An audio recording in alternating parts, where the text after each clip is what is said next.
Garibaldi quis dizer com essa provocação? Eu entendi. Depois a gente pode explorar melhor com ele, mas eu entendi o seguinte: tem ali uma certa detalhamento na legislação, até onde vai o técnico agropecuário, até onde vai o engenheiro agrônomo, que é o que mais se aproxima ali, ou as outras profissões. Em relação ao receituário agronômico, ele está comentando que o engenheiro agrônomo pode emitir o receituário agronômico. O que é o receituário agronômico? É como se fosse uma prescrição médica para o agricultor comprar. E o técnico não pode. E o técnico não pode ou tem alguma restrição. Legisladores, Câmara dos Deputados, é isso aí, né?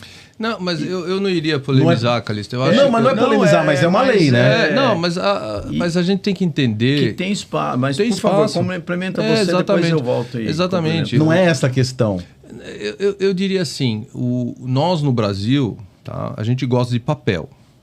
E brasileiro adora um papel com carimbo. Putz, né? Vida, já entendi. E por exemplo, eu vou falar eu tenho 2 gerentes nas nossas fazendas, os 2 são irmãos, e os 2 são quase veterinários, que eles cuidam do gado 30, 40 anos da vida deles. E vem muito veterinário na nossa propriedade aprender com eles o que fazer. E não faz muito tempo a gente fez uma cesárea numa vaca à noite com celular, tá?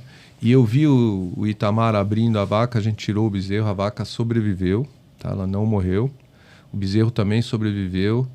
E eu diria assim, são momentos que não dá para chamar um veterinário, não dá tempo de fazer, e você faz com o que tem e tal. Eu hoje, sinceramente, brinco e falo que antes de levar uma injeção de um médico, eu prefiro levar do Itamar, porque ele treina todo dia nas vacas. Ô, Itamar! Então já sei para onde eu vou, hein? Então, a gente tem a questão e até empresa grande, né? A gente sabe, a gente tem que criar certos protocolos, tem que respeitar certas coisas. E eu diria assim, eu jamais iria pedir para mudar a legislação, mas o que eu acho que nós precisamos ter humildade é que não é o diploma que faz o profissional. Não é. É o day by day, né? O dia a dia. Exatamente. E, por exemplo, se você, por exemplo, falou que tem certificado de ser mentor e tal, eu não tenho.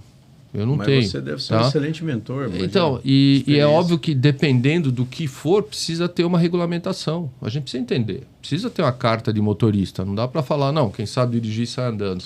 Então, a teoria e a prática, nós temos que saber dosar. É que nem o ser humano precisa ter equilíbrio nas coisas que faz. Né? A gente está apreciando um vinho ótimo aqui que está dando para nós, mas se eu tomar 2 garrafas, não vai me fazer bem. Então, esse equilíbrio, a nossa sociedade agora, como um todo, está num estresse muito grande. E eu diria assim que o nosso grande desafio é esse. É a gente conseguir um equilíbrio e não cair nessas polarizações, não só na questão política, mas também na questão como um todo, até na biotecnologia, né, que é um assunto que nós 2 vivemos muito. Eu fico assim decepcionado com gente na cidade falando de coisa orgânica sem conhecer.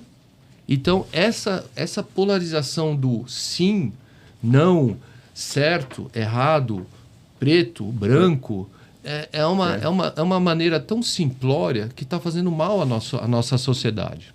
Perfeito. E assim, eu queria só complementar um pouco ainda ali na linha do Garibaldi, ali, falando para o Garibaldi, assim, para todos aqui, que na minha opinião tem espaço para os 2, porque tem coisas mais complexas que vai precisar da academia lá. Nós estudamos lá 4, 5 anos lá na engenharia para poder se desenvolver e aprofundar em algum tema, e depois que a gente formou, a gente continuou se especializando em áreas.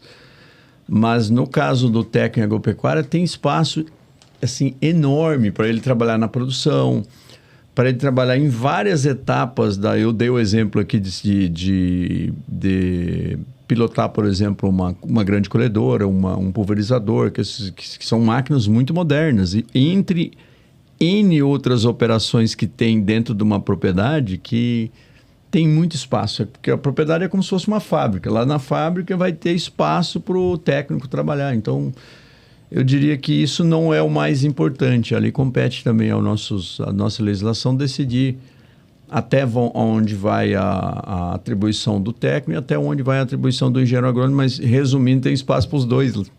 Quer dizer, não precisa ser um problema. A gente tem um apagão de mão de obra. O Garibaldi é de Mato Grosso, né? Ele mora lá em Mato Grosso. Eu sei que a gente estudou por lá e ele continuou por lá.